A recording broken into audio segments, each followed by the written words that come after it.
Welcome to another episode of last week's Comics Today. I've got a bunch of stuff once again going on this weekend, so I'm going to try to be quick, ramble less. We are going to start with Sakamoto Days 17, which surprised me when it showed up in the mail this week because I just got 16. What seems like 3 weeks ago, maybe 4. So I think now 18 is scheduled for August, but this is awesome. So I can, because of the way 16 ended, I don't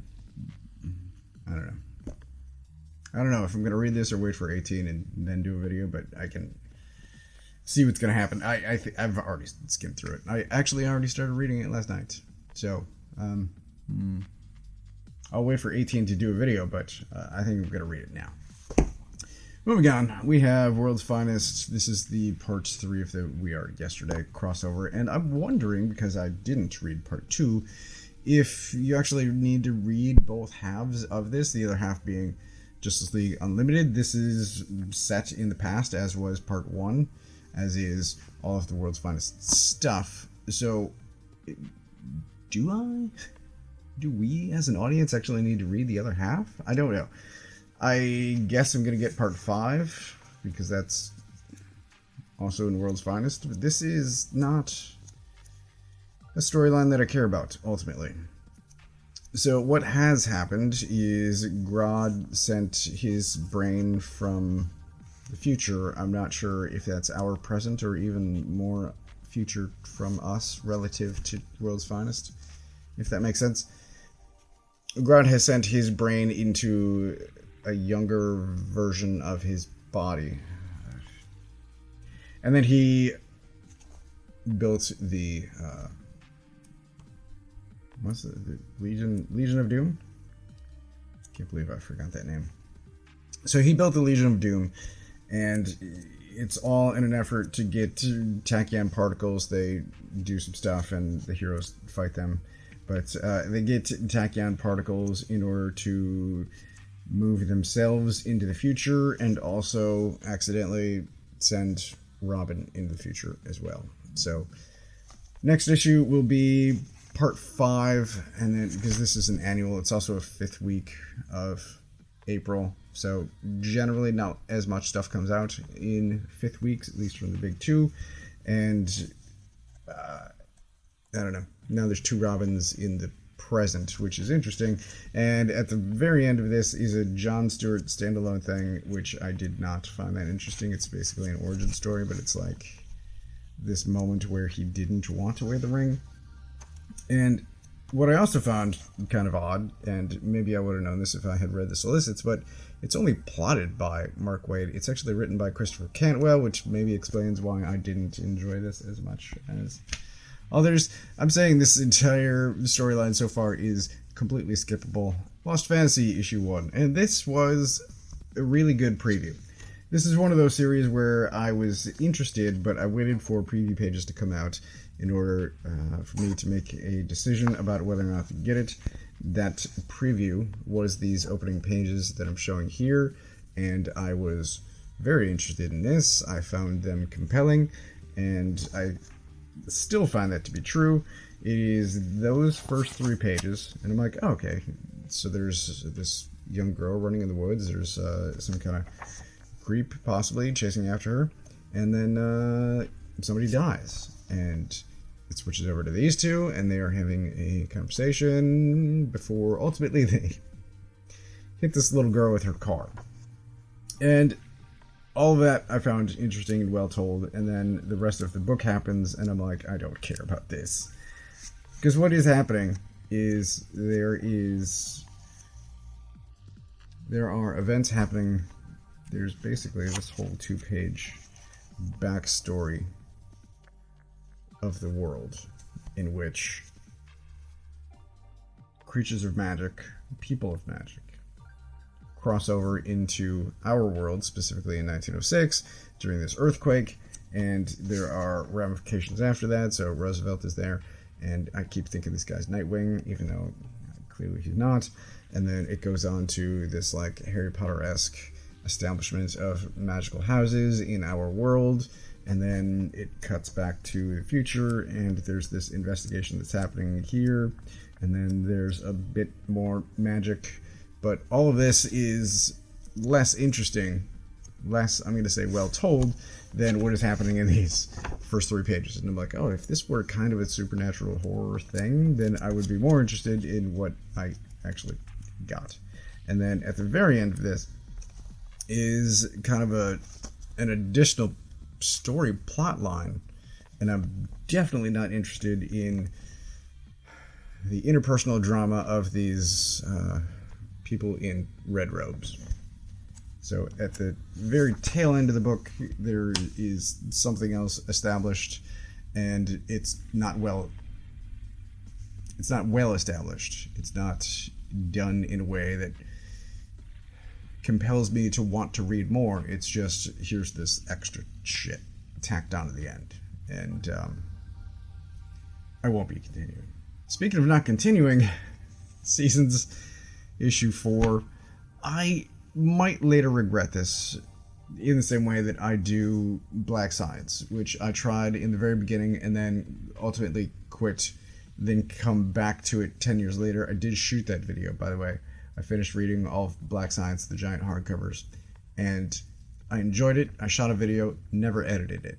So at some point you will hear my thoughts on Black Science, but the overview is, it wasn't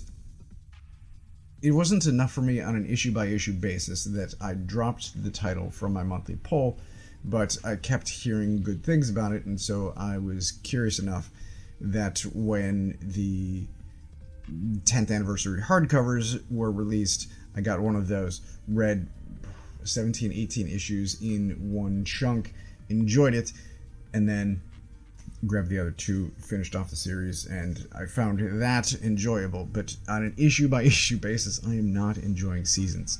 There is a nugget at the kind of core of it. I'm going to say 2 nuggets, because there's the family drama stuff, which I find well told. I really enjoy the family drama stuff, but there's not enough of it. Also, there's this kind of supernatural adventure thing that's, to me, reminiscent of both Indiana Jones and Tintin. And I would like more of that as well. Instead, what we get is a lot of there's a lot of circus stuff, which kind of makes sense.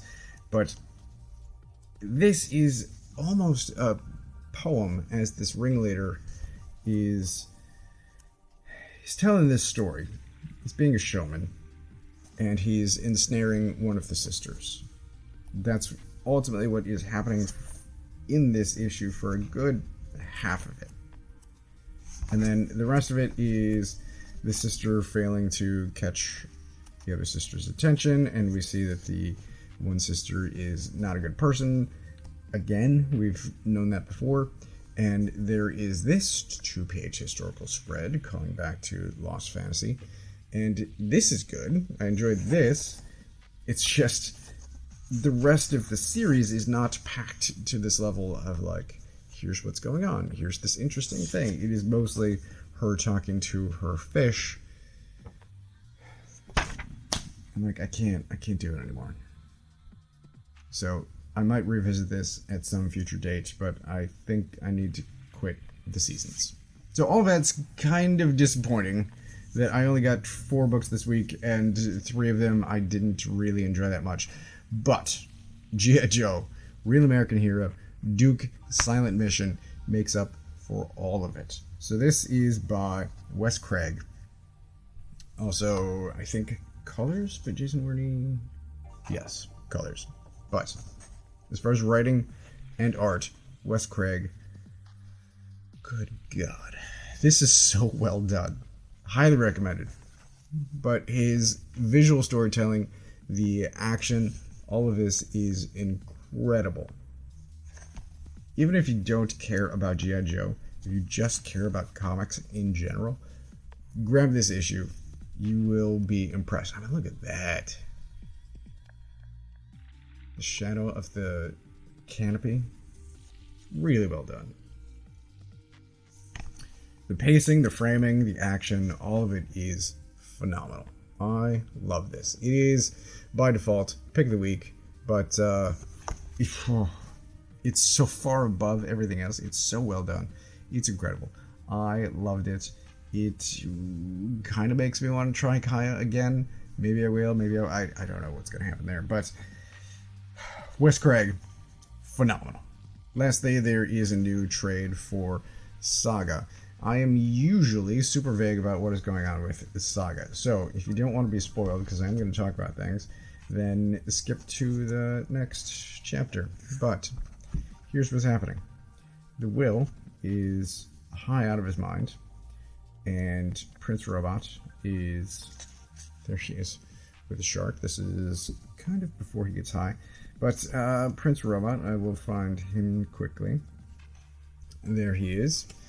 And the family, meanwhile, are kind of hanging out with this circus. And Alana has a job. She's almost, but not quite, dating somebody.